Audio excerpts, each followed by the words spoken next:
All right, okay, we are up and running. Let's turn the music down a little bit, it's very loud. Okay, how's everyone doing? We're back. Oh my goodness. Okay, it's been a long time. It's been much longer than I expected since my last stream, because November was honestly just a goddamn mess. It was just a disaster. So, things have started to settle out, thank Christ. I got my visa figured out for next year, and yeah, it was a lot of, it took way longer than I expected and was really, really stressful and time consuming and frustrating. But now it's sorted, and yeah, I'm going to go home for Christmas, and I don't know what my hair is doing today. There we go. And yeah, it was a mess of a month, but I feel like we're on track now for next year. So maybe a hug would help. To be honest, when you see people getting ready for Christmas, getting gifts and more, it makes you cry because you have no one to celebrate Christmas with. Hugs. My best advice for that is to find someone in need who needs a Christmas gift. Like, find someone who maybe is less fortunate, who maybe, even if you don't have extra money, maybe if you have extra time to give as a gift to someone else, you know, there's probably someone in your community who would really appreciate maybe a home-cooked meal or just some help with something, right? Like, if you can find a way to give back, the spirit of the season really does come through when you give to others. And I would wholeheartedly recommend trying to find ways to make other people happy over Christmas, because it's one of those things that sounds cheesy, but you'll feel a lot happier yourself if you can find someone, either someone you know or someone you don't know, if you can make their life a little brighter, whether they know it's from you or not, even if you do it like kind of in secret, or if you just do it anonymously, like if you just, you know, donate time to like a food bank or a homeless shelter or an animal shelter. All those things really make the world a bit better, and it'll make you feel better too, I guarantee you. That's my advice anyways. If you're feeling sad and lonely over Christmas, find someone who needs a little bit of help and see what you can give, because it can really all come together, right? In your life, you dreamed up some lovely things, but this won't be one of them. In your time, you've seen lots of ugly things, but you're far from done with them. The song Lovely Things. Artist JT Machinima? You're doing postcards as a gift. And you wish you had family or friends in real life. Again, try to find somewhere to volunteer, because you can make such great connections volunteering. Like, you can really, I don't know, you can meet people who you can get along with really well, because you're all there for a reason. Like, if you're volunteering to do something good for the world, you already have that in common. Like, you want to do something good for the world. And that's one of those things that really helps people bond and connect, especially at this time of year when people are cold, when people are hungry, when people need help. Go out and meet other people who want to help and connect with them, because that's such a great way, honestly, to really find people who you know are at least good people in that one way, right? It's a good start, at least.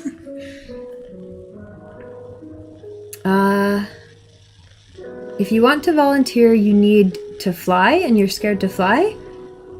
Why do you need to fly to volunteer? Find something local, right? Like, are you talking about like flying on a plane? Because there's definitely, I guarantee you, there's local volunteer options. In even the smallest towns have, you know, volunteer things. Even if it's a church group, I'm not religious, but I volunteered at church groups before because, you know, they're out there doing stuff. And that's, you know, you have to find the right ones because sometimes they're a little overbearing. But if you're not religious, if you are religious, then it's even easier. But if you're not religious, then, you know, they're good people. They just want to help, right? You just don't talk to them about religion. And then I guarantee you there's a church group or a homeless shelter or a food bank or an animal shelter. There's something in your town that has people who would be nice. I guarantee you haven't talked to every single person at all of those volunteer places. One of them is nice. You gotta be brave though. You gotta go out there and actually try to talk to them. Right? Like you can say you hate everyone in your country, but you hate everyone in your country? You haven't met everyone in your country or in your town. And I guarantee you there's lots of like not nice people in America and the UK too. Right? So changing countries isn't necessarily gonna help. You gotta get out there and find the good people to connect with. And the people who want to volunteer are usually good people. Like those are usually people who want to help. They're nice people. They're nice people, I guarantee you. Go talk to them. Go try.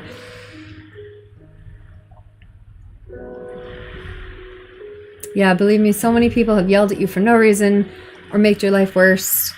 And in UK and America, you have friends. That's good. That's good that you have friends in the UK and America.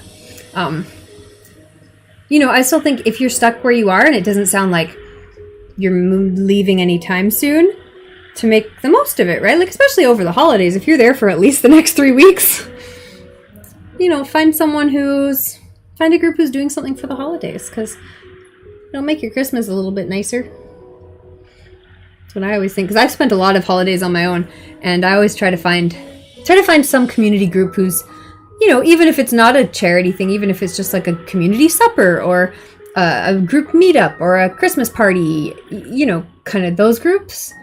If you can find something like that, you might meet someone new who you've never met before, and maybe you really hit it off. But yeah, you do have to be brave, because sometimes there's people who aren't so nice, but I guarantee you there's someone out there who's also maybe if you're a quiet person, there's someone else who's also a quiet person who maybe you don't notice right away because they're also a quiet person. So if you're both just standing there kind of not talking to anyone, you never meet. So you have to get out there and actually talk to people, because then you find the other person who's also scared and also maybe had some bad experiences and is also hesitant. And then when you connect, then it works and it feels so good. So it is worth trying. Especially this time of year, because people get lonely and people get friendly this time of year, right? Because everyone wants someone to hang out with and wants to do good. I'm telling you, go do something for someone else, and that's the way to make friends. Get outside of yourself, get outside of your own head, focus on others. Yeah, find someone who has it worse off, right? Find someone who doesn't have a home or doesn't have any food to eat, or maybe suffered through addiction or loss or mental illness, and you know, someone who you could be a support for, even if they're not going to be your best friend. If you can support them and help them, I guarantee you it'll make you feel better.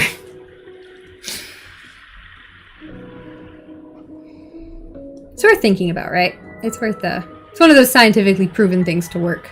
When you're feeling lonely, find someone else who you can do something for. And I'm such a huge fan of using science to overcome social or friendship issues. Yeah, you just wish you could leave your country because you're sick of people. Everything reminds you of your family, or it makes you cry nonstop, and you just wish you could spend time with one person who is like your mom to you, but she has family. Yeah, that's so sad. I'm sorry, that sounds pretty rough.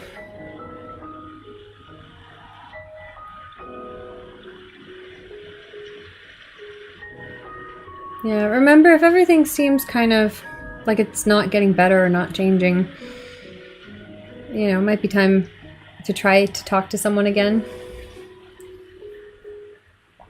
But if you don't want to do that, again, go try to do something for someone else, and then you might find that you don't need to talk to a therapist because you're out there in the world, kind of, your brain will start shifting and things will start seeming more possible because you're making something happen in the world. One of the things that makes people feel upset or lost or stuck is because they feel like they have no control in their life. But if you go out there and you make something happen, you say, I want to make something happen for this person. And it can be a little easier because it's not for yourself when it's for someone else. And then when you do it, you see that it worked and you see that you made a difference in the world and you changed something in the world. And then you feel stronger going forward to make changes in your own life. But yeah, hope you can find someone to talk to. Always feel free to talk with me. I'm not very responsive on Discord, but I try. But yeah, you gotta keep trying things. You gotta keep trying new things every time. Even in a small town. I know it sucks in a small town. I've been there. But I guarantee you there's some people you haven't met in your town. There's some nice people there. I guarantee you that too.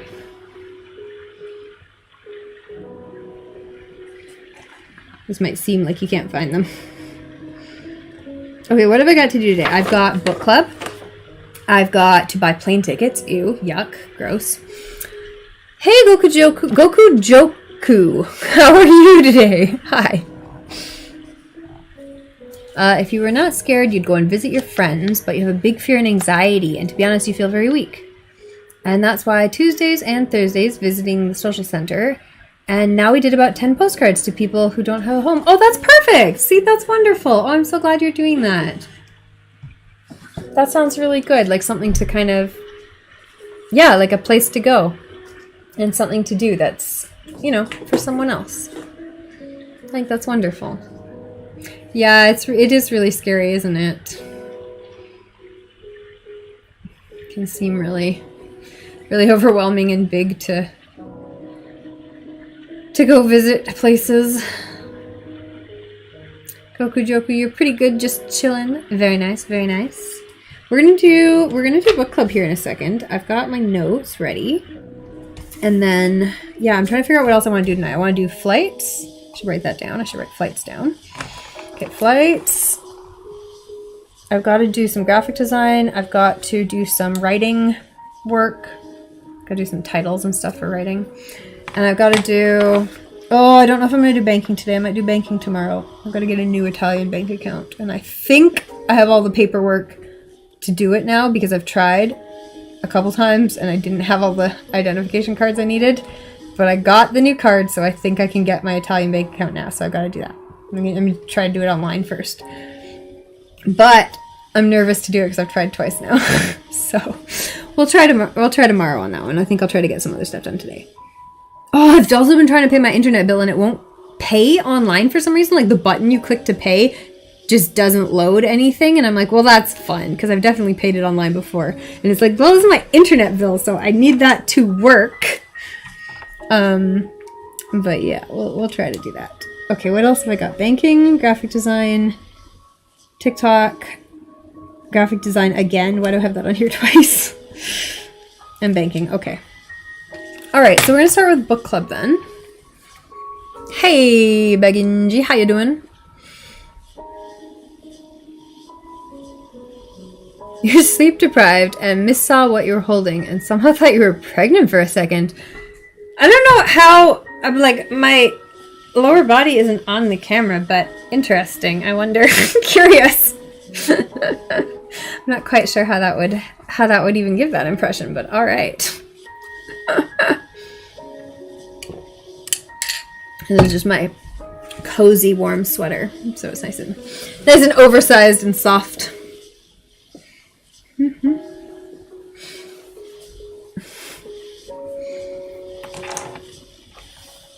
All right, so we're gonna do book club first. Let me open my book club notes.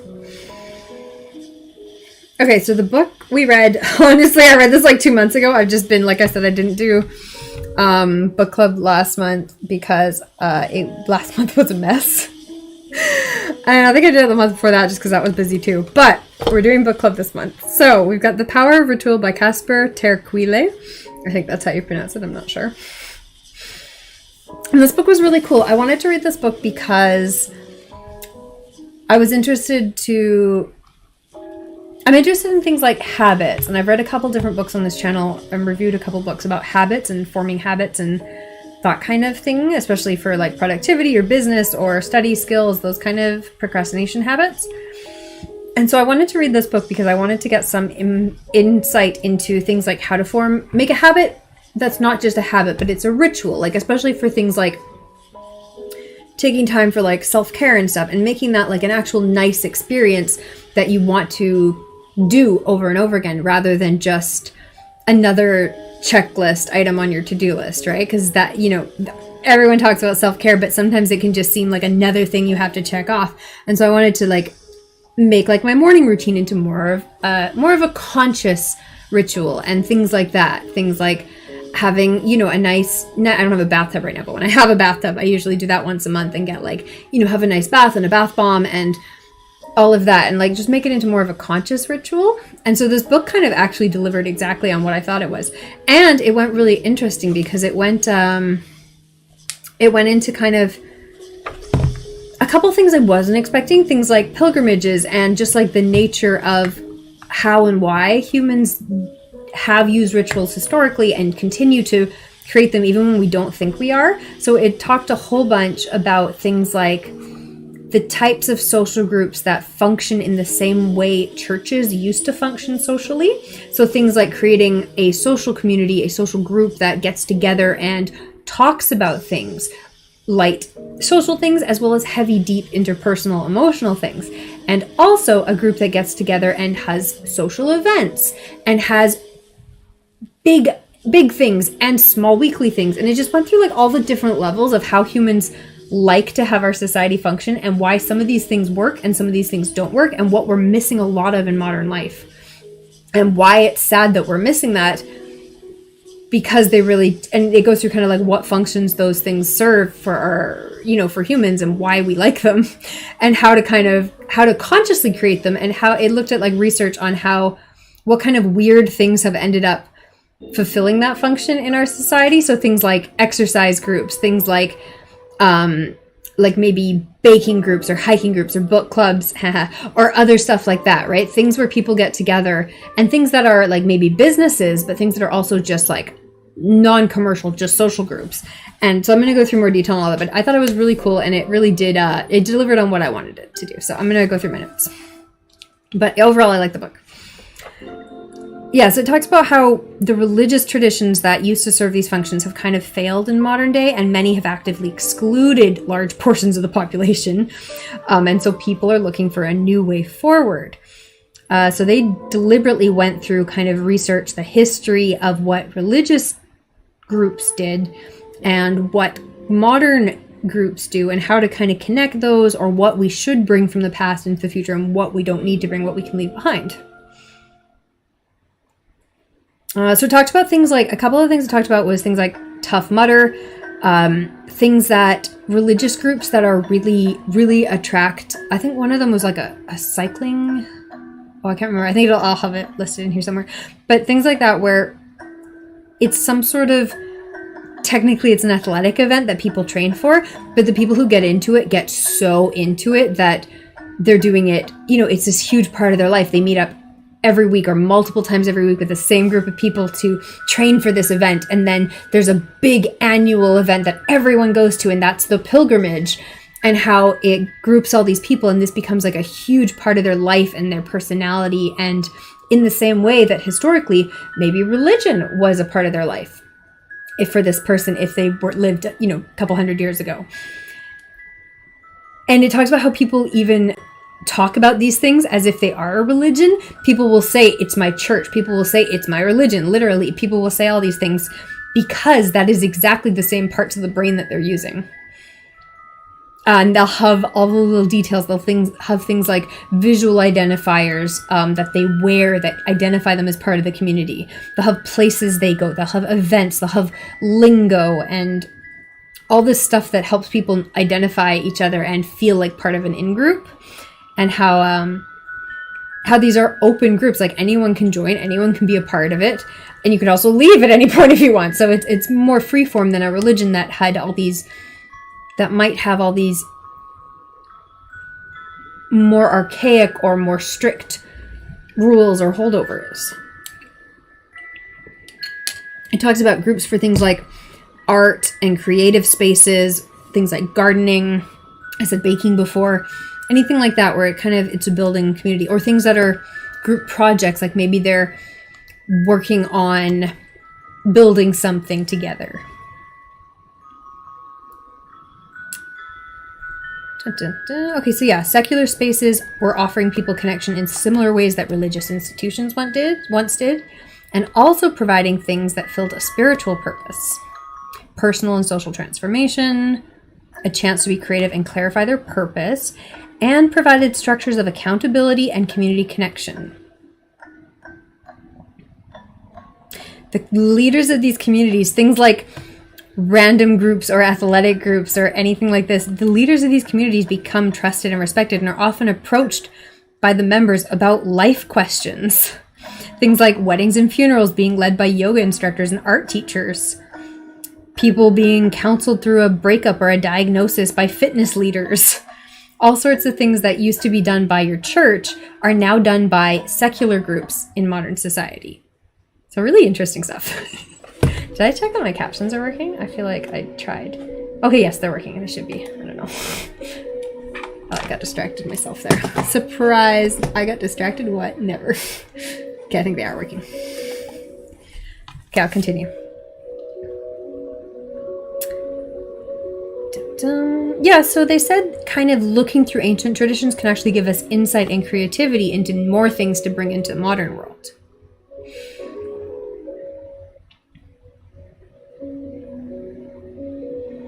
Yeah, and how that a lot of these people didn't necessarily have a very defined spiritual or religious path, the people they interviewed.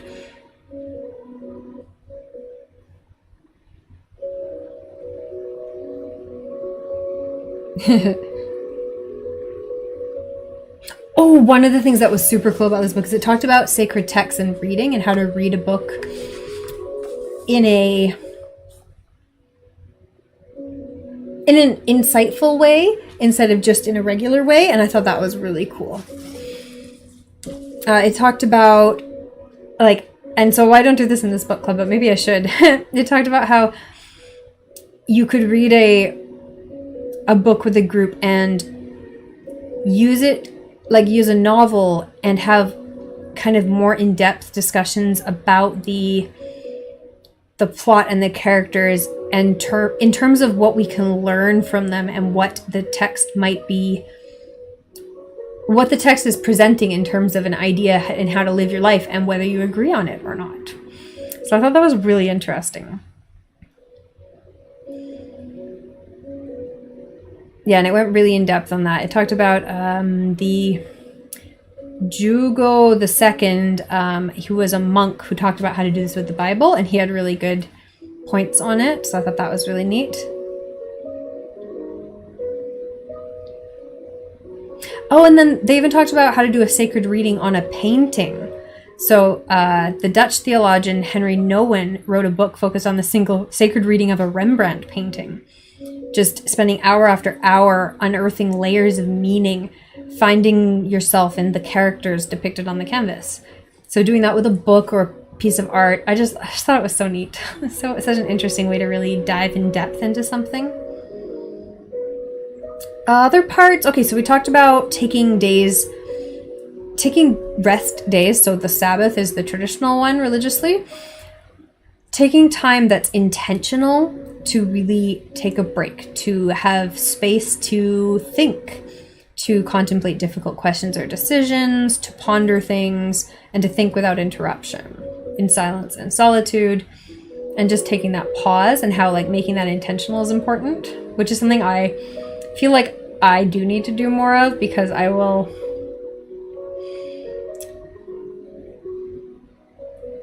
work 7 days a week, right? So, I mean, not that I've been doing that on the internet lately, but in my actual life, I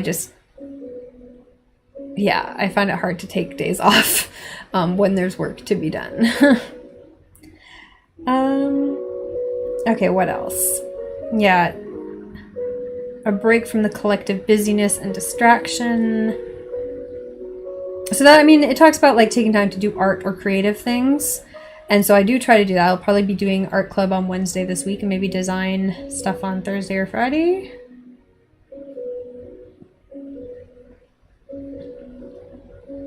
It talks about giving yourself permission to do things like singing and dancing and art, even if you're not good at it. Like, even if you're not a professional, like remembering that you don't have to be perfect at these things. You just have to enjoy them, which I think is so important for people.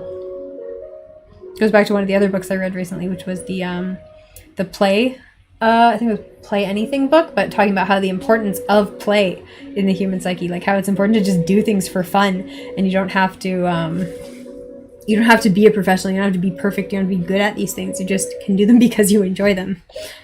And I think that's really important. You know, like if it's a sport, if it's playing soccer, or if it's painting or drawing or making movies, or, you know, anything, singing, dancing, doing it because you enjoy it, not because you're gonna sell it or people are gonna, you know, see it. And finding others who you can do it with and not feel self-conscious about is important.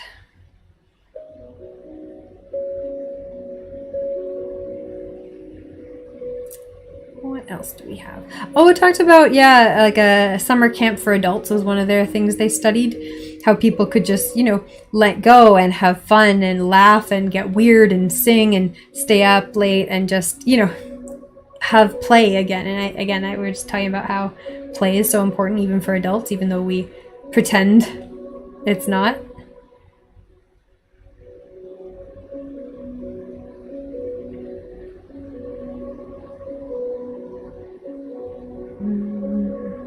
Okay, so talking about, taking time for a break day.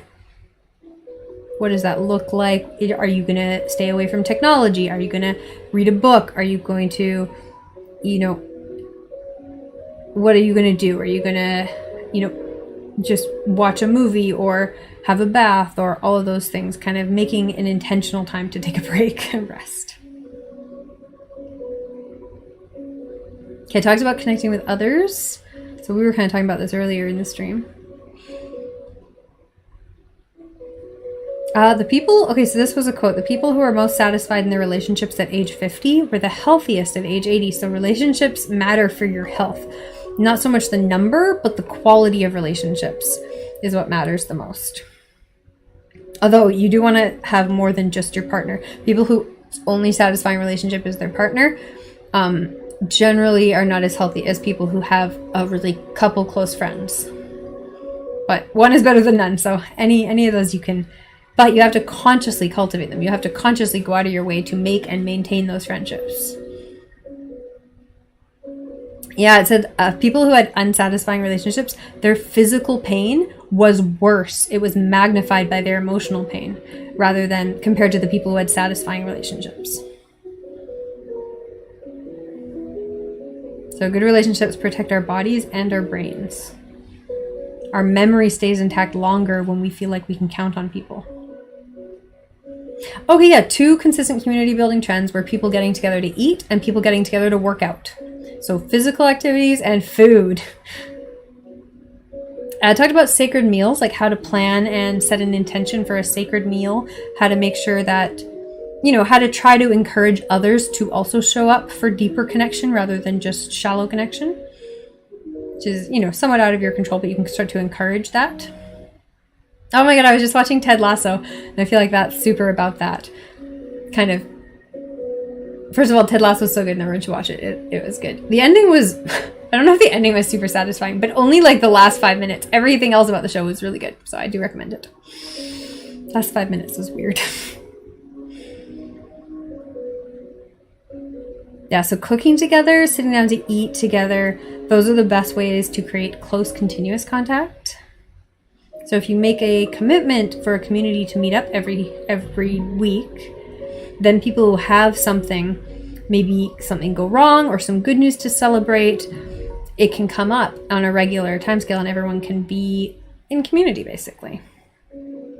And talks about inviting people who are new to the city, inviting people you met in town, in the subway, your Uber driver, someone who lives in your building or a clerk at the supermarket, just trying to really be open to meeting new people and inviting them. Instead of creating a closed group that never grows or expands.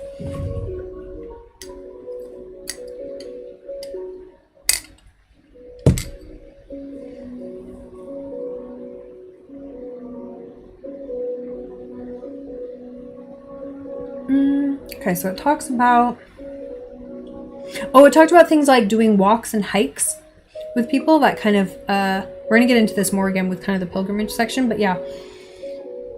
Finding a way to reflect on questions during or after a shared physically challenging experience. It talks about doing the activity not so much focused on burning calories, but focused on connecting with your fellow adventurer. So kind of those questions that are a little more deep, like what's inspiring you at the moment? Who taught you how to keep going when things are hard were example questions.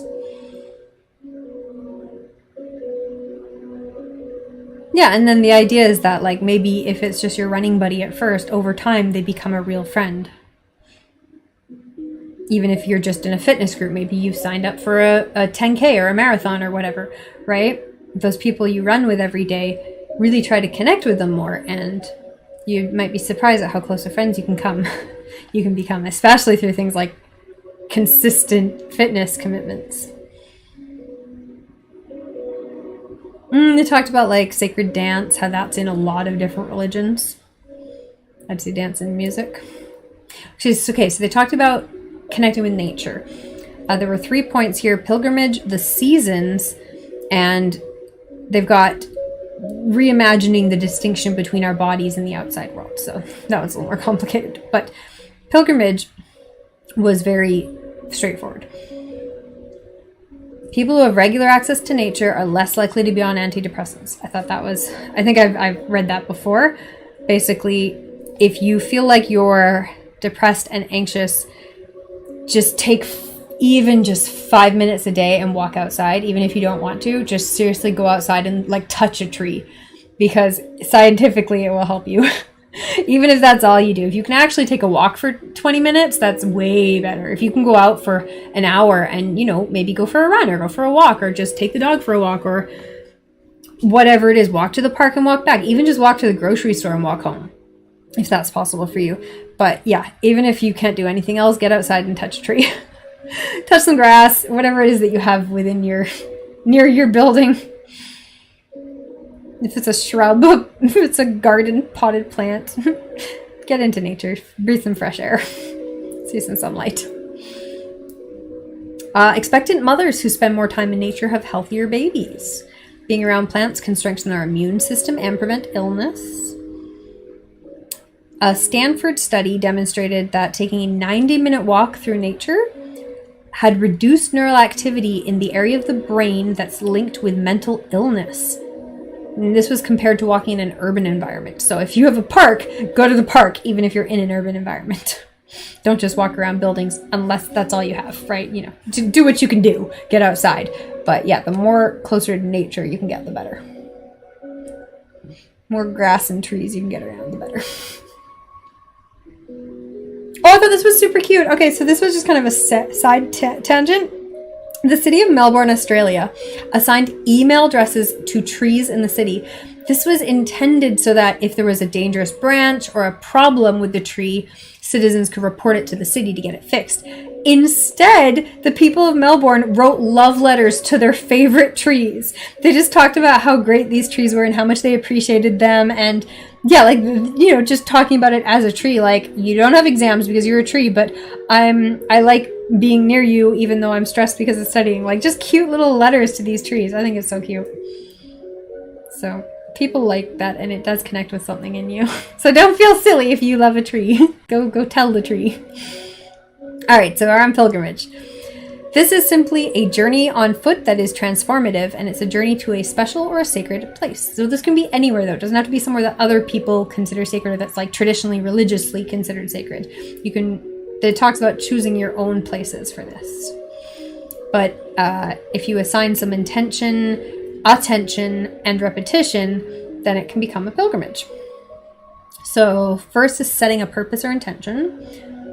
Maybe that's healing, maybe that's forgiveness, maybe that's grieving a loss or exploring a new life phase, or simply being joyful, or the intention of adventure. Talks about the second phase is the journey. This is the hours spent walking, the views, the weather, the rain or the sun, maybe the drudgery if it's a long one, and the surprising moments that feel magical, and the conversation with fellow travelers. The final phase is the arrival and the return. And it talks about integrating what you've experienced back into your own life. Like, what did you learn? What did you feel? How was it different, or how was it the same? Was it something you already knew before and it re-established it? Or was it something new that you haven't felt yet? What stories do you have about the adventures you had? Yeah, even any walk you've taken before can become a mini pilgrimage if you have an openness to transformation during the experience. Allow yourself to wonder, to reminisce, and to question, and to connect with the landscape. And connect with forgotten bits of yourself. All right, the next part was seasons. And it talks about really making time to mark the seasons and pay attention to them and all the different events that happen in your nature where you live and in your culture where you live, and maybe in your culture where your family's from, if those are different. So kind of what do people around you do in the fall, in the winter, in the spring, in the summer? What do they do in all these different parts of the year? Because there's probably a lot of traditional things that cultures do for the seasons. And what do you notice? What does your family do? What do you care about? Like, do you naturally do something the first day it snows? Does your family do something in the summer when it's, bright and summery? What kind of things do you and your family want to do? What do you want to start making a tradition to mark the seasons?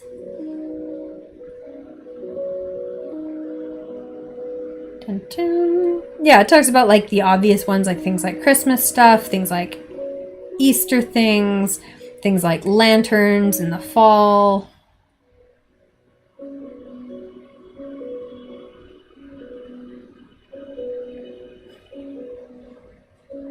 What kind of foods do you eat at different times of the year? Do you cook something specific at different parts of the year, maybe on different holidays, making those intentional traditions, not just at Christmas kind of thing.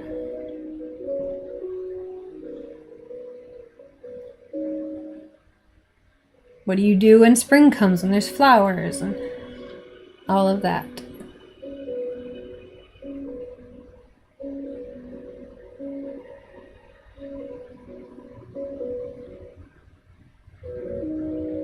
When do you go swimming? Do you go in the summer? Do you go once in the winter for the cold water?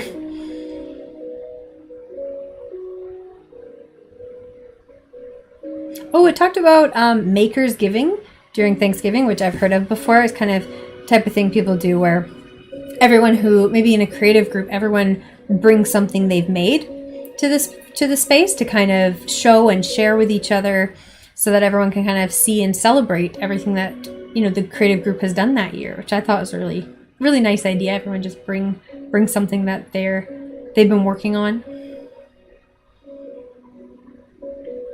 All right, what else do I have here?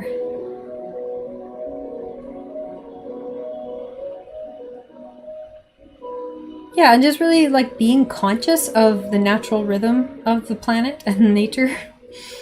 The day and the night and the seasons. Decorating your house intentionally to accommodate for that,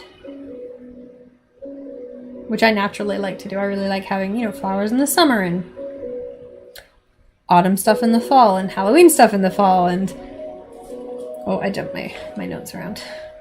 Christmas things, Easter things, spring things. So I love doing those kind of things. I was so mad. There was a wreath making event the other day and I couldn't make it to it because I was already busy. And I was sad because I wanted to go to the cool wreath making event.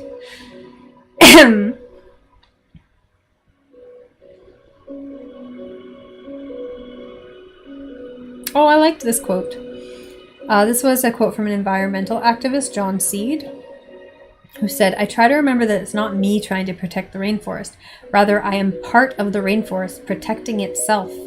I am that part of the forest recently emerged into human thinking."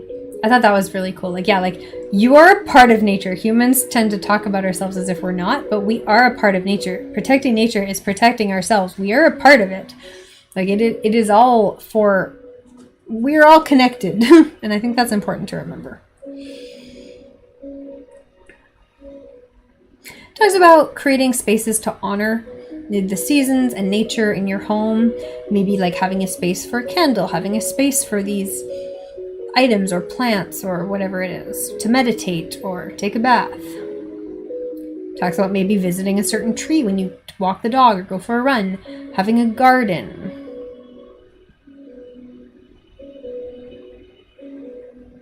You know, finding your favorite shells or feathers or stones or flowers to put in your garden or in your house.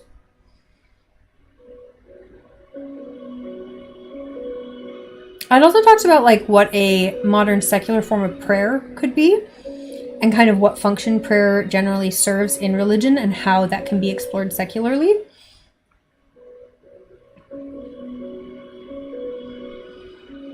Kind of those moments where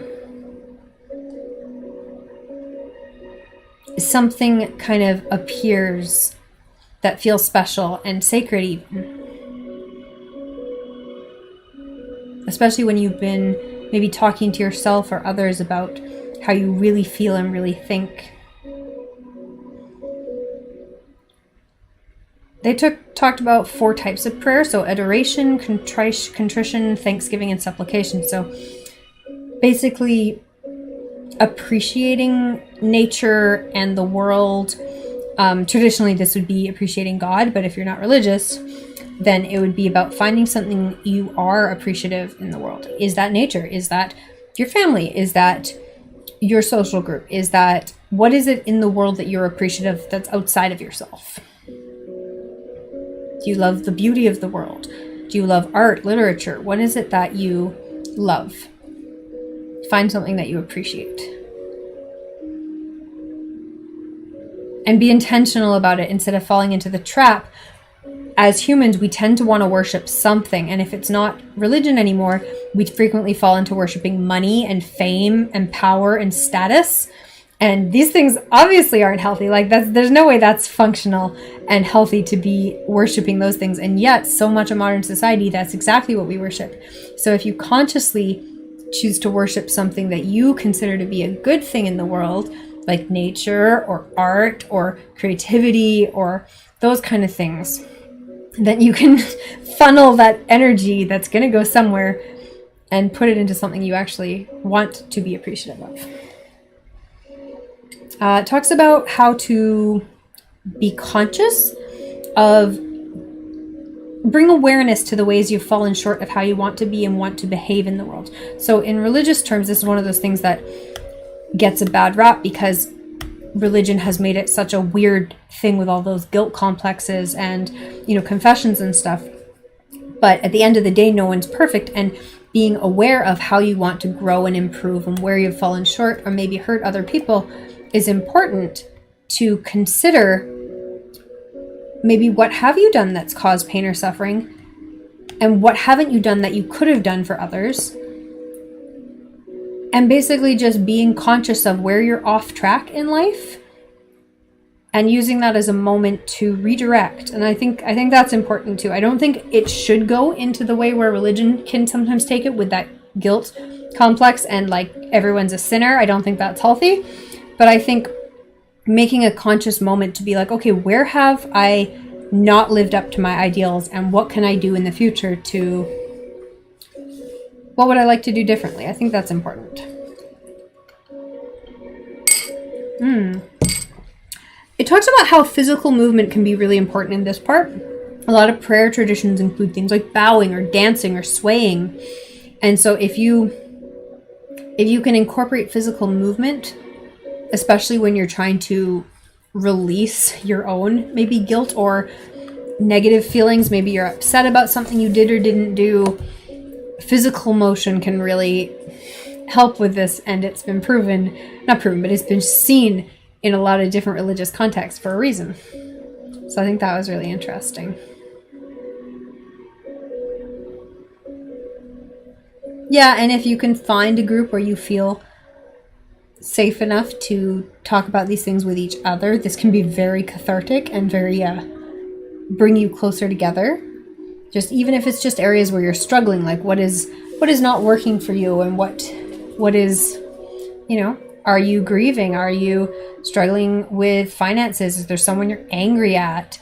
Is there something that's not working? Kind of being willing and able to talk to others about this can really, especially over food, can be a great way to get closer. Talks about giving thanks, which I think is super important. I think gratitude and gratefulness are some of those things that we do hear about in our culture, like gratitude journaling, and I think those are good ideas. So things like being conscious of the things that are important to you and the things that have gone well, the things that you're happy about.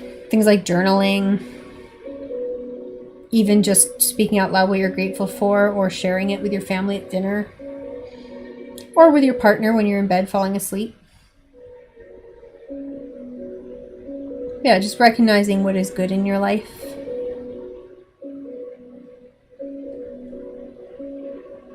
This isn't something that makes the bad things go away, but what it does is consciously remind you that despair isn't the only thing.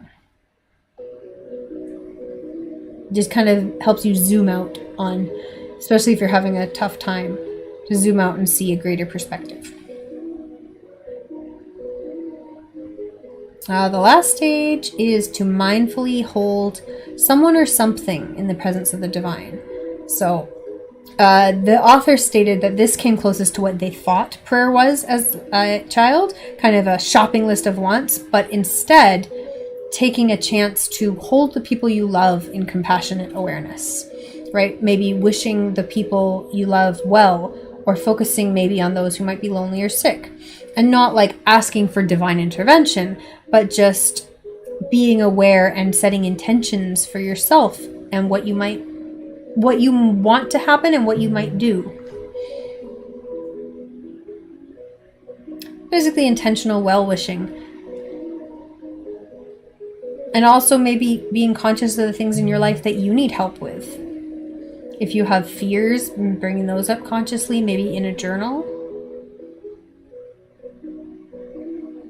And again, just widening your perspective.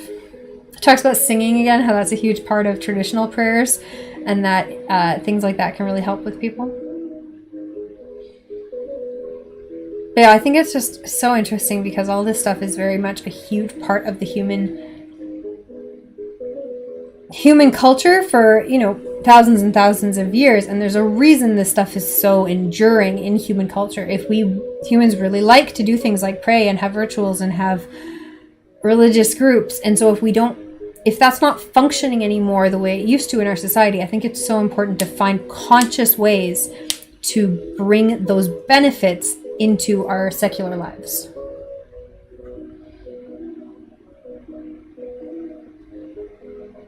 So what else do I have here? I think I'm almost done my notes.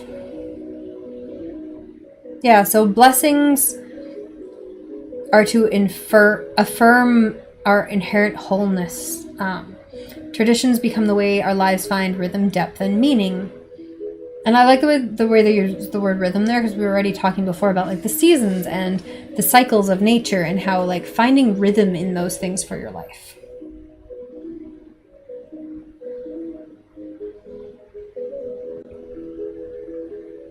Yeah, blessings are the gift of helping one another to remember our enoughness. It talks about community. Yeah, we need others to keep us grounded, responsible, and safe. Not lose yourself in solitary practices of prayer, or whatever you call it secularly. Yeah, and it talks about like the very real dangers of, you know, religious fanaticism and zealous ideologues who found a powerful way of engaging the sacred for them, but became obsessed that their way is the only way. And of course, that's what we don't like about religion in modern day. So being open to change in how others do things. I like that they consciously called that out. It's like, just because you find something that works for you, don't assume that it's perfect for everyone else.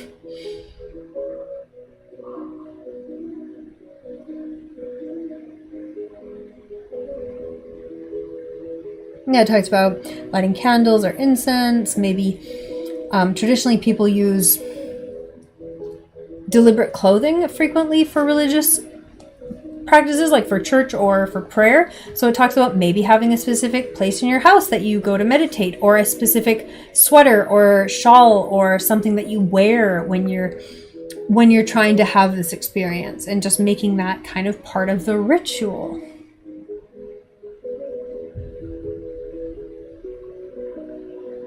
And it said, if all of this still sounds way too foreign or religious, just start by talking to yourself. Just use the things that I mentioned that the book talks about as prompts to talk about your life, about what's happened, what you've done, what you've failed to do, who you are, who you want to become, and the people you love. Talk about what matters to you, even if you know that nobody is listening except yourself. Just helps you to not forget what you want to stay loyal to. If journaling doesn't float your boat, dance or sing, bake or paint. Get charcoal. Give form to the anger or sadness that might be hanging over you, but find a practice that allows you to connect with what's going on inside of you.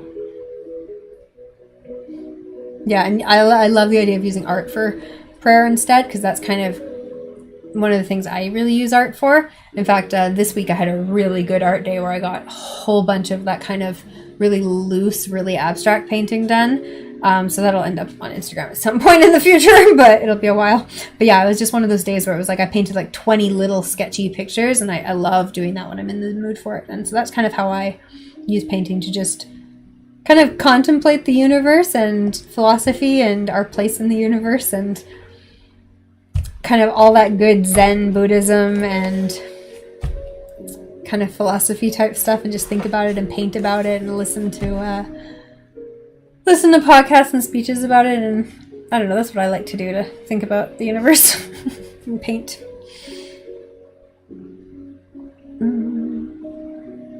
Yeah, talk about new things that happen in your life, burdens you feel, forces you can't control, things you're afraid of, when you feel stuck, or when you feel joyful, or when you feel a spark of curiosity. It also talks like, remember, there's no need to buy things or change what you do. You don't need to go buy a new journal or buy a new sweater or a new, candle. Just, if you already have a journal, use that. If you don't, just use paper or your phone. Write a note in your phone document, right? And then if you find you want to add more things to it to increase the ritual, you can. They're not required. Do you make tea before you start? Do you sit in a certain chair? Is there a cushion or a quilt that you use? I like that. Like, what are the parts of your life that you already have in your house that you use, and what things are comfortable and comforting? For how many notes I took for this book. I really liked it. It was a good book. If any of this stuff kind of appeals to you, I'd recommend the book, because it was exactly what I wanted out of it, and a little bit more. So, because it went so thoroughly into secular ways to do ritual, and that was exactly what I wanted, because I'm not religious at all. So I'm like, yep, that is exactly the lines I wanted. I wanted to know what about these things were important to people for religious reasons, and if they're important to people for religious reasons, they're important to humans for psychological reasons. So how can we make that functional in a modern way?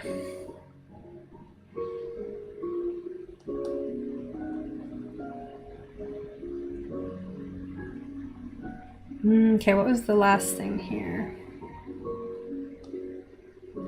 Okay, it talked about a rule of life, which is, it says it's more of a tool than a rule. It's about kind of a pattern, like create a rhythm for your days. And this goes back to, again, like the seasons, observing the parts of your life, observing the other others in your life and what life stages they're at and all of that. Yeah, in the West, we tend to assume religion is about what you believe. But for a lot of the world and for a lot of history, religion is about your whole life and what you do. So not so much religion as in do you believe in X or Y, but what things do you do in your day? What events do you celebrate? How do you celebrate things with those you love? So thinking of it less in terms of religion and more in terms of culture.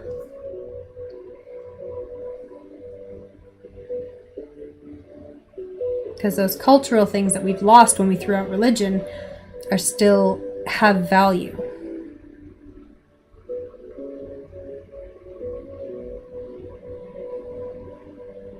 Yeah, I think that's pretty much the end of my notes, but I thought that was really good. Basically, yeah. The things that we have stopped doing as a non-religious society doesn't necessarily mean that those things don't have any value, even if we don't believe the reason that we used to consider them to have value anymore. So I just thought that was really, really important and really interesting.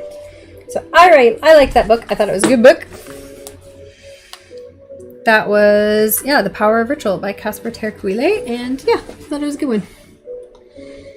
What? No, we're not updating Firefox right now. Go away. Okay, we are going to run an ad, so I'm going to run that right now.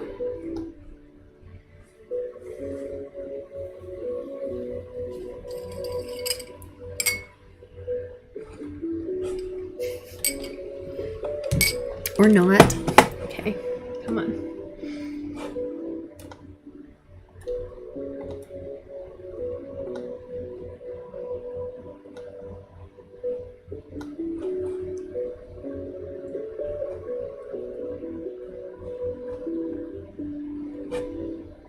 I don't know if it's working or not. Okay, I think it did work finally.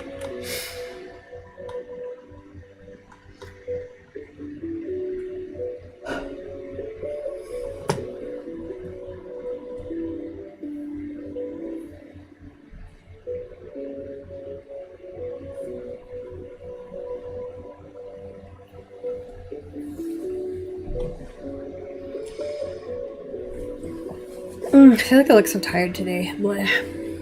Did get a lot of stuff done today. I had to go downtown and do a bunch of errands, and I did got some Christmas gifts bought. I got a bunch of stuff done, so that was good. Oh, I haven't eaten food yet tonight. I have some pizza I made homemade pizza I made yesterday, and I want to eat that. It's like delicious mozzarella on it. So good.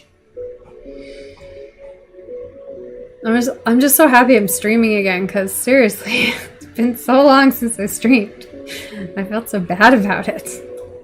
But it was just, I couldn't do it this month. It was just such a nightmare and such a mess with everything.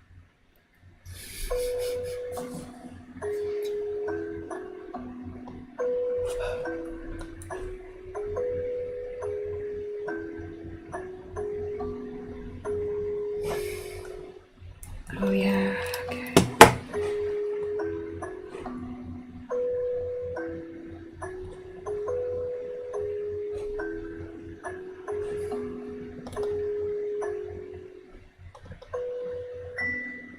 I did get, because I was so stressed, I got a ton of writing done last month, I guess.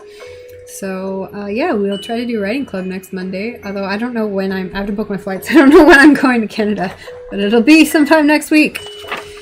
But probably not Monday, so if I'm here, I will try to do writing club. Because, I have a lot of stuff to writing club it up about.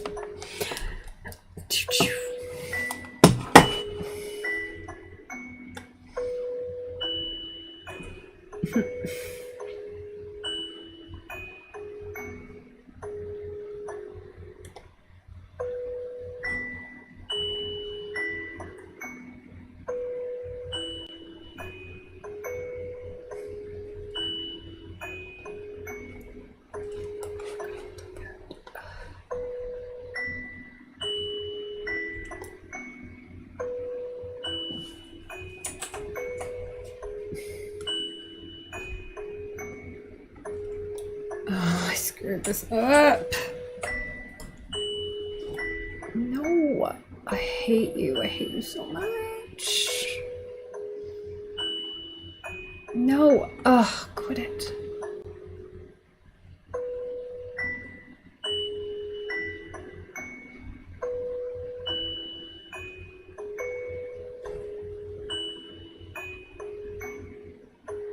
Okay, there we go.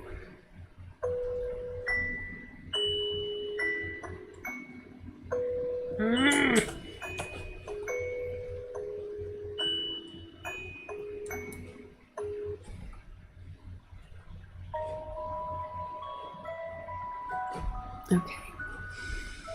All right, let's put the timer on and we'll do a work period and then we'll come back in 15 minutes.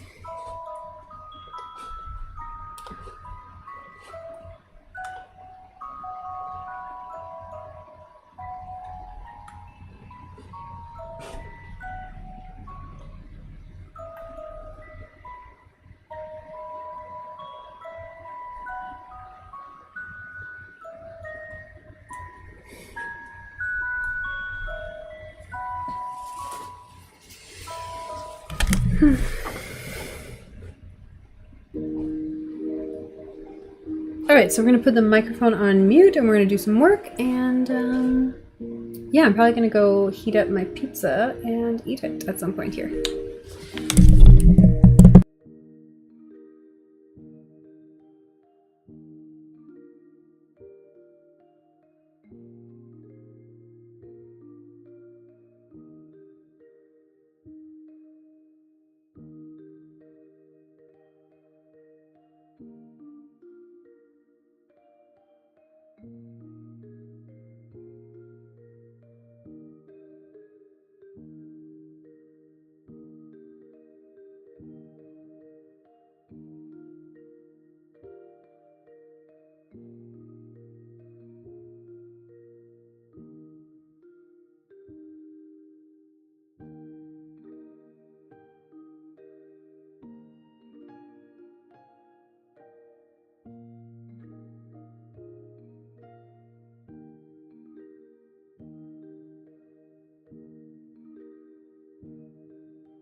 Alright, it's break time. How are we, everyone? We've got Janus, we've got Itanchi. What are you guys up to today?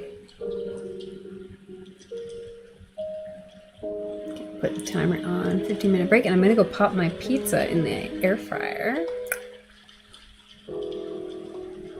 That won't take long. Be right back.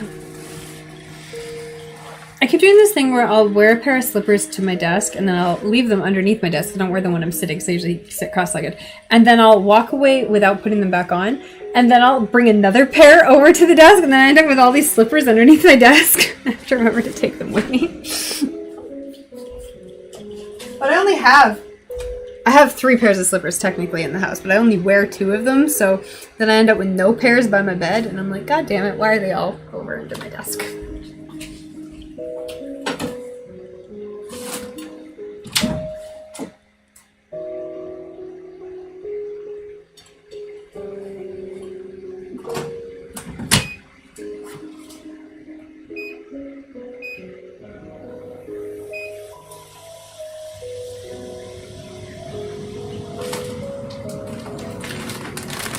Okay, so also I found the most Italian version of salt and vinegar chips. It's balsamic vinegar salt and vinegar chips. And I'm like, yeah, sea salt and balsamic vinegar. Fucking A. Although I think this is, I don't know, this company's not Italian. Netherlands. This company's from the Netherlands. But they're delicious. So I'll have some of those with my food for dinner.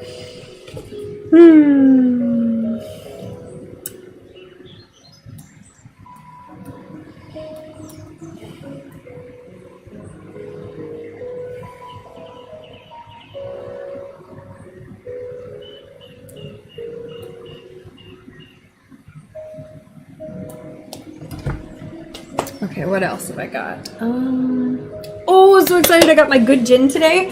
It's not liquor in Italy is really random and hard to find because stores are really small. But I found my good it's pink gin. What's it called? It's got like red berries and raspberries and fruit and strawberries and stuff flavor. It's so nice. It's not in any of my normal stores that I go to. So, but I was looking for Christmas gifts today and I couldn't find I found a couple things that I wanted, but I didn't find everything that I wanted. I wanted this specific type of chocolate and I couldn't find it today and I'm so mad because it was something someone specifically asked for and I know the store I went to used to have it and they don't right now. So I don't know if I'll be able to find it because it was super random and I don't know, I don't even know where else to look. I'll just keep my eyes open for the next week. And hopefully I will spot the chocolate somewhere, but maybe it isn't sold at this time of year. Maybe it's a seasonal thing from the summer. I don't know. Maybe it's been replaced by seasonal items for Christmas is I guess what I'm trying to say.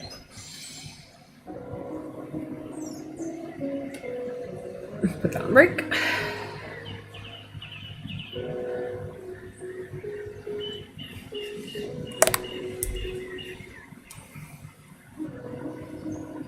Yeah, The Maltese Falcon is rated as the 3rd best noir film. What are the first 2? I would have expected Maltese Falcon to be number 1, so what are the first 2?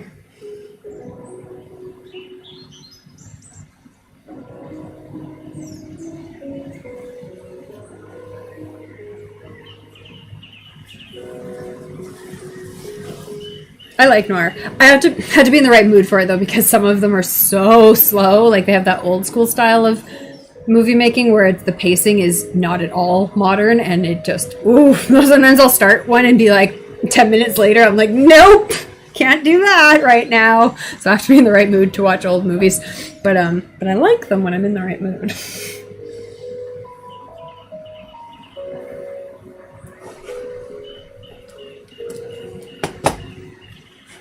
Oh, I didn't set a timer on my pizza. I suppose I should check on that.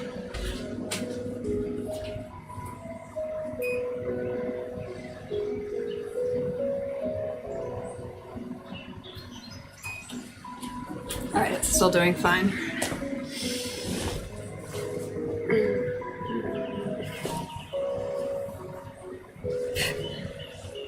Oh god, looking up flights is so aggravating. Okay, I'm doing other stuff right now. I'm thinking about looking up flights and I'm not even doing it yet and I'm still frustrated. And I already did start last week, so I kind of know what I'm looking for.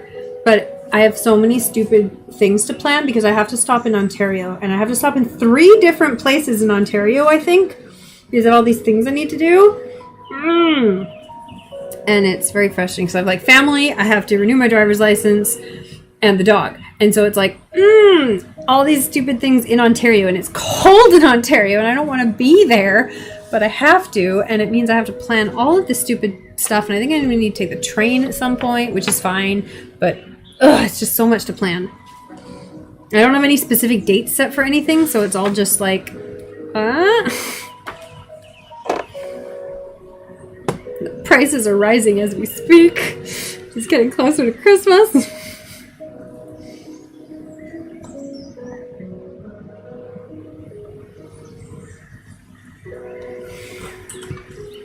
I can't think of titles for the stuff I've written recently.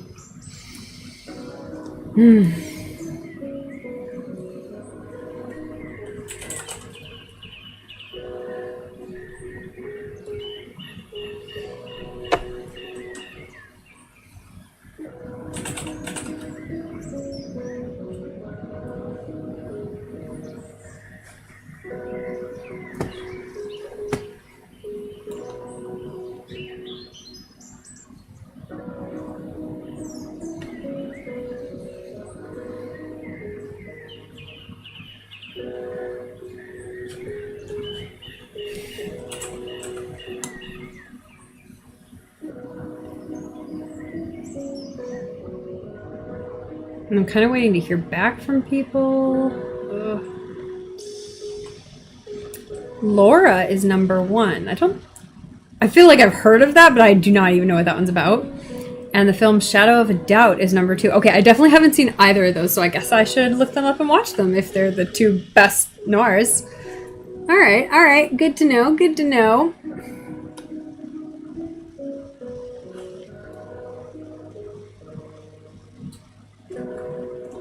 Watch some trailers.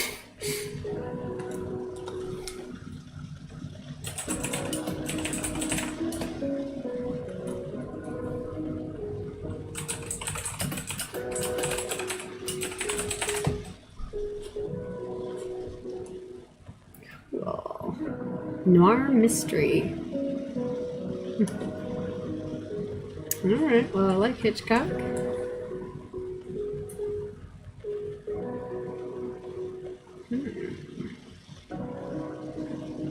Oh, Laura has Vincent Price in it. Cool.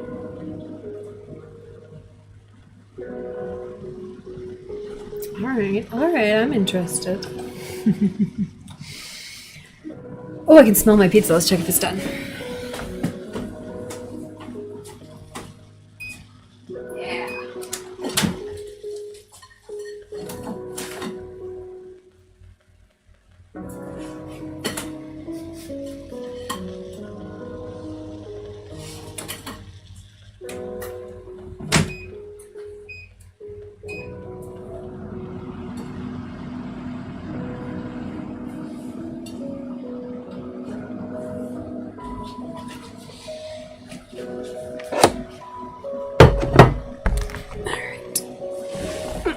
But how cute is that? Fresh mozzarella. What did I buy today? I think I bought food today. No, I just bought snacks today. That's right. Okay. I'm like, do I have something I should have put in the fridge? No, it's just snacks.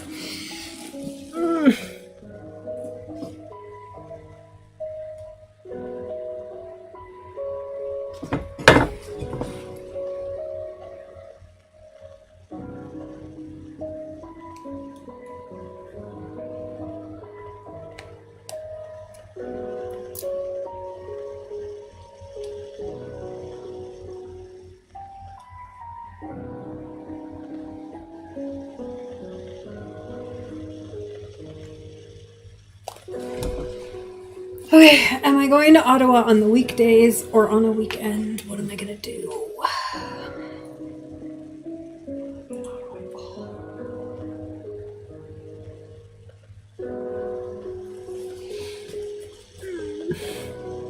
The 1950 film Sunset Boulevard is the 5th best noir film. Wait, you skipped number 4. What's number 4? We had 1, 2, 3, and now 5.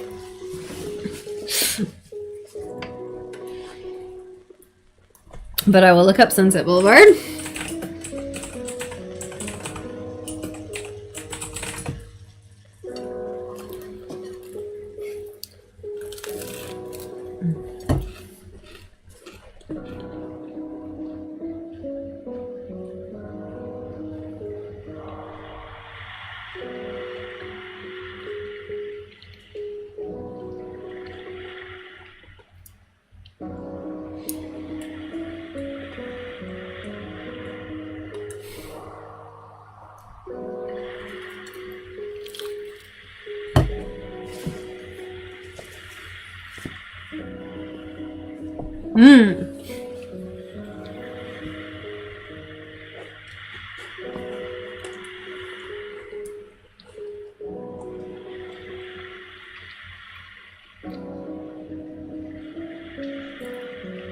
The Third Man is number 3, or the Maltese Falcon is number 3. It doesn't really matter. The Third Man, alright. I like this. I like getting new recommendations for movies like this.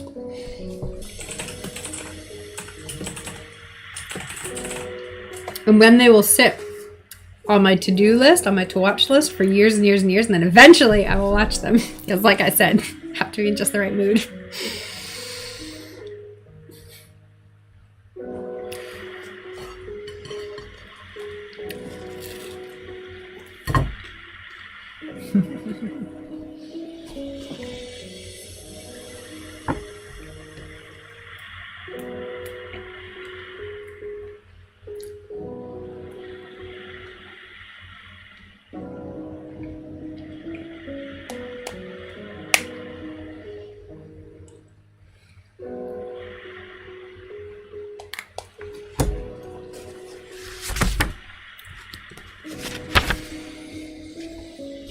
Christmas is on a Monday in like 2 weeks.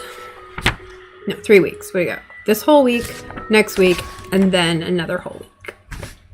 Okay, good. Okay, so I've got 1 week here. I've got 1 week in Ontario. I don't want to spend a whole week in Ontario. And then a week in Quag. Okay. And then Victoria. And New Year's. Okay, so this is going to be busy. Oh my god. My holiday's going to be so busy. But good, I get to see everyone.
Okay.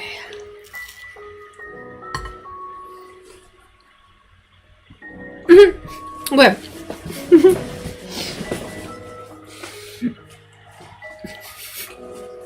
have to show you guys because this is so stupid. My goddamn corkscrew broke off in my wine bottle this week, And so I bought a new corkscrew, but I still don't know how to get this one out because I can't get another corkscrew in there because this corkscrew is already in this wine. And I'm really not sure what to do. Actually, I should check and see if I have a pair of pliers in the house because there might be one in the junk box that was here when I moved in.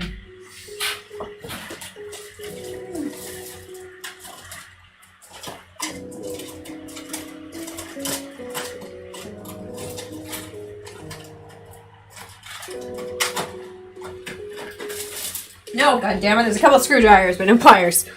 Alright, so yeah, anyways, I have this stupid bottle of wine that is unopenable because the corkscrew is trapped in it.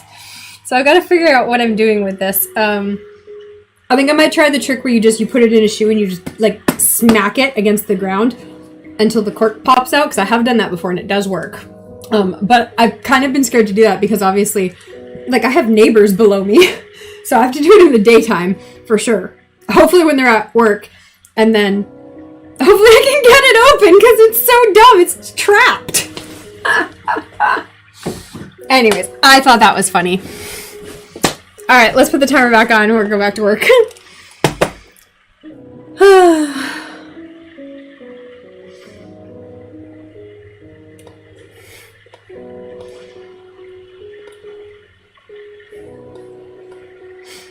All right, I'm gonna mute the mic. I'll step away for a second and I'll be back.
Yo.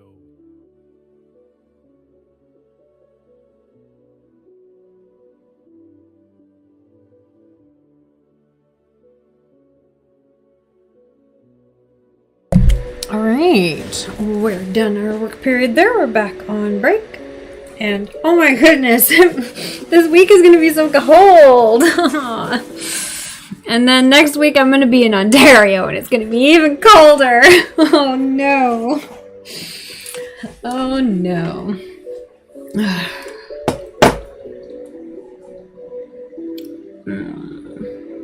Oh, all right. I'm going to run an ad real quick.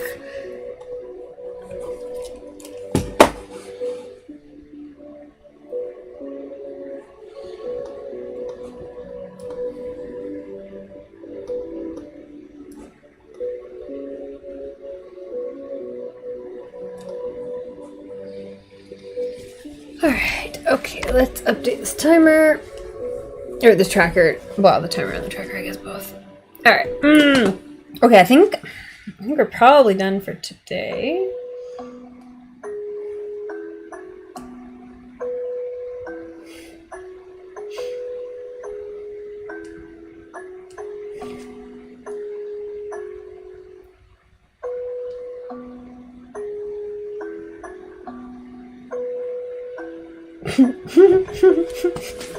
Okay. Yeah, I'm trying to...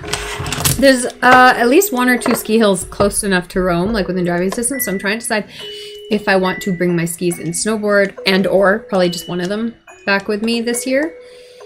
I haven't quite figured out what I'm doing with that yet, if I should do that this year or not. But it'd be nice to have the option, because then if I do like find someone who wants to go and has a car, it'd be really easy because I'd have all my equipment handy. So, I don't know. But expensive to bring it with me or ship it or whatever. So I haven't quite figured it out.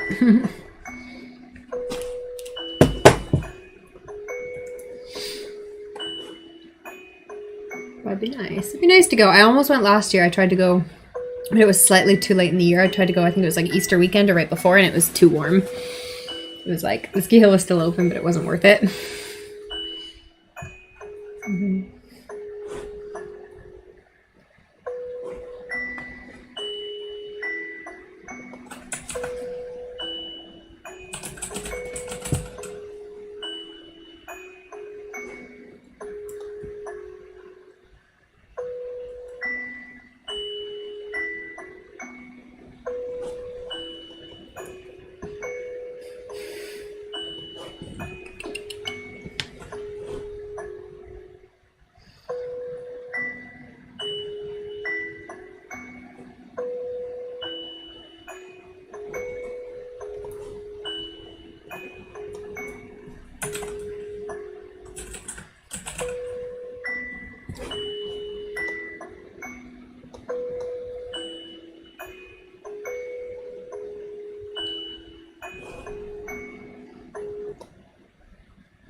Okay, I am planning on doing more co-working this week. I'm planning on doing a stream most days this week. I would like to do every day this week, but I don't know if I can commit to that just because I haven't streamed in like 3 weeks.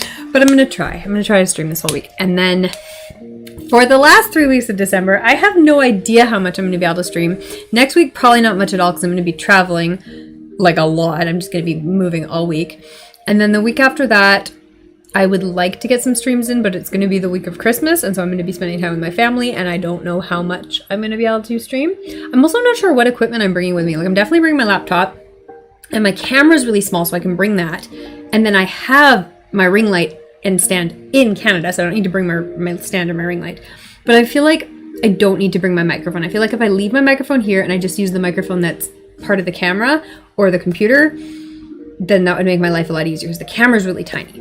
So I think I'm just going to bring my camera with me, bring my computer, and then hopefully I can stream with that setup, like that small setup, in Canada. And hopefully I can get some good streams in the week before Christmas and the week after Christmas, and that's my goal, okay? That's what the plan is, guys. And then come about a week into January, I'm back in Italy, and then hopefully normal streams again. Like, I would just like to be doing a stream most days of the week. I'm also trying to find a full-time local job. So if I do get a local job, I will be streaming less, but I would still like to be doing evening streams, things like book club and art club and writing and creative streams. So we'll see what happens. It depends on if I find an online job or an in-person job. Don't really know what's going to happen yet, but it should be good. Something will end up happening.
also struggling with formatting in Word right now. Come on. Come on, Word. Don't do this to me.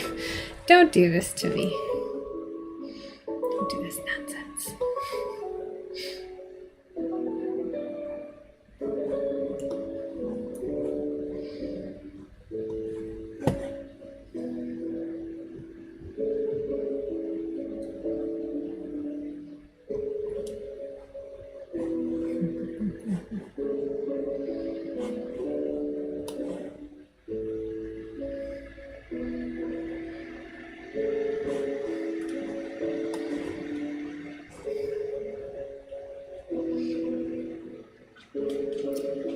Alright, what else have I got to do today? What have I done? Okay, I've kind of sorted out my flights. I haven't booked anything yet, but I've got to chat with people before I actually book things. I've got to check my family and other stuff.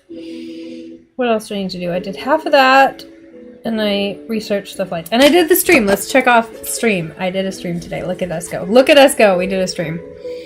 What else did we do? We did some writing work. We brainstormed titles, and that didn't get us very far, but I still don't like any of the titles I've brainstormed.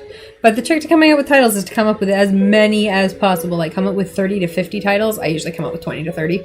I usually come up with 10. But when I'm struggling like right now, I'm going to keep going until I come up with more like 20, because I don't like any of the ones I've come up with so far. Usually I like one by the time I get to 10. But sometimes you got to keep going. And if you don't come up with a ton of one.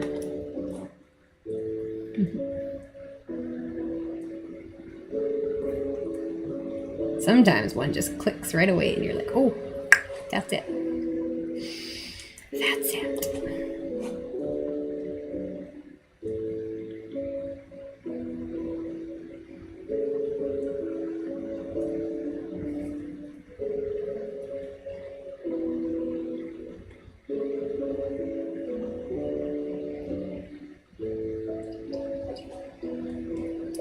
Oh, I've got a bunch of trailers to watch for movies now. I can watch those trailers for those noirs.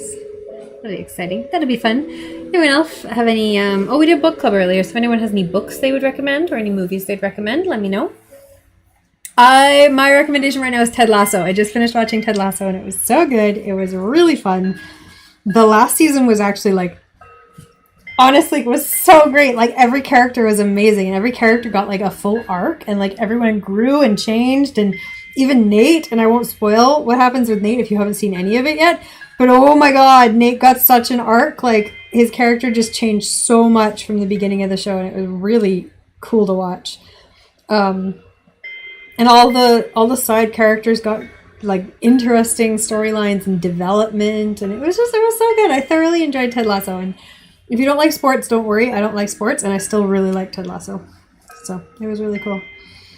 Like I said before, the last 5 minutes, like, the final thing that happened with Ted was weird and confusing, and I'm kind of like, did they just imply that he went back to the same place he was in at the very beginning of the series? Because that doesn't seem like much character growth now, does it? So I don't really know what they did with Ted, but every other character had like a perfect ending. And yeah, I don't know what they were going for with Ted, but it didn't matter because the other 95% of the series was amazing. Totally worth watching. You just ignore the final bit. If anyone likes the final ending, the final 5 minutes of Ted Lasso, please let me know, because I found it weird, confusing, and out of character. Or not even out of character, just out of theme. Like, the whole point of the show was people like learning and growing and changing. And then it seemed like Ted just went in reverse at the very end. And the rest of the show, and it wasn't like it was set up to have another season. It was clearly the ending for the whole series. So I just found it weird. A weird choice.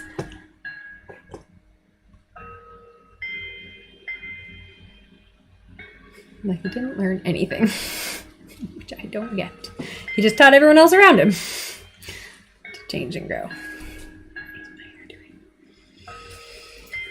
Alright, we are going to go do a raid. Yeah. Let's gotta go. Okay, what are we doing? We're doing raid. Oh no. Oh, I'm doing it wrong again.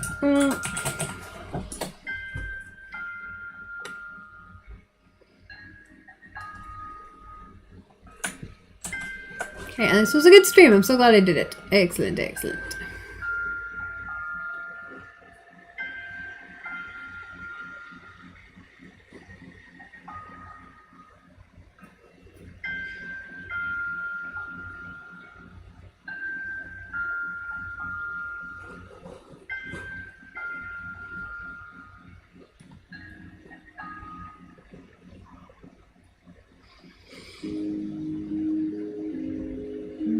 Okay.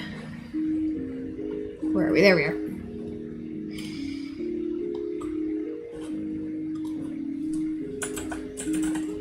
Okay, I think we're gonna read. Yeah, we're gonna read Marie. We haven't rated in a while. Let's give them a go.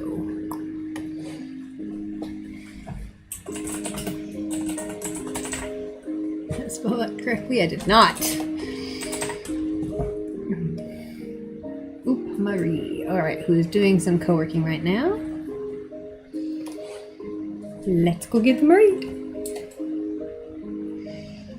Alright, thanks to everyone who was hanging out today. I hope you enjoyed the stream. I hope you enjoyed book club. If you have books you've been reading or you'd like to hang around for book club next month, it's usually on the first Monday of every month. It wasn't last month because last month was a disaster. And then I'm going to try to do writing club next Monday, but again, I might literally be on a plane. So we will see. But yeah, book club, writing club, we're going to try to do art club on Wednesday. And maybe some fashion design or graphic design later this week as well, Thursday or Friday or something. So check around, hang around, come hang out. And yeah, thanks everyone for being here and chilling with me. Gonna be trying to stream a little bit more frequently, although I don't even know what I'm saying because December is gonna be equally as difficult as November, if not more so. So we'll see, but I'm gonna try. I promise. Bye everyone.